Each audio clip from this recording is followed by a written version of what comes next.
Welcome to the Convenient Solution. In this channel we provide IGNOU assignment solution which are also helpful in your exam preparation. If my videos are helpful to you, please like and subscribe to my channel. Question: why we read and reread texts? Elaborate.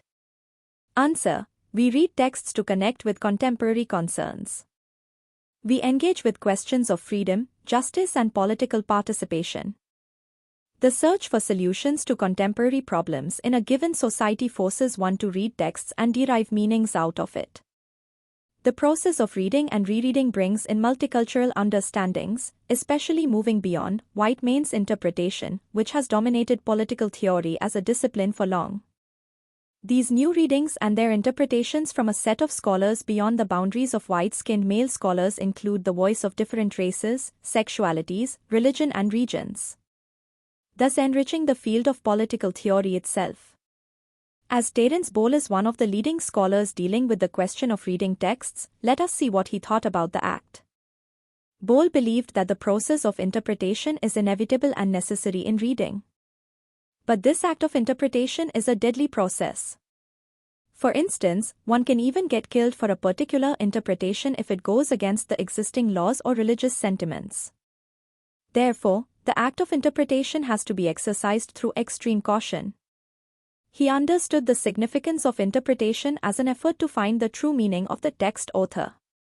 Bowell cited the thought of Heidegger on significance interpretation as an ontological category. Interpretation was about dealing with the nature of being. It was about showing the relations between the concepts and categories in a subject area or domain.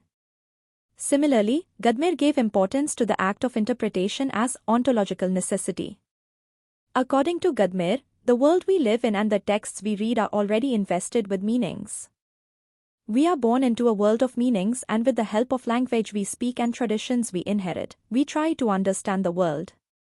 According to Gadamer, we begin our journey of understanding interpreting with a particular standpoint, influenced by a particular historicity, but at the end of understanding, we may alter the initial prejudices and assumptions about the given meanings. Therefore, the act of interpretation is contextual and dynamic.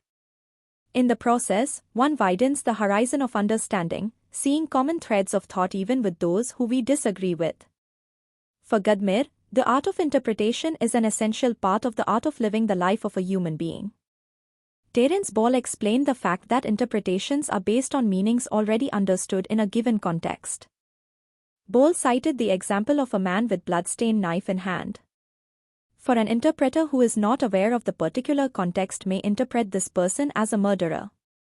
But if the interpreter is aware of the context as that of a butcher shop, then the person with the blood-stained knife is understood as a butcher. Here the scene is same, but how one interprets is connected with the awareness of context and pre-given meanings. According to Terence Bowell, a good interpretation diminishes strangeness and toughness between different set of people with plural contexts. However, interpretations also have a scope to produce misunderstandings. A bad interpretation can lead to confusion and chaos between people. But one thing is clear, that there is no neutral interpretation. Interpretation is always by someone with some purpose and pre-given assumptions. Thanks for watching.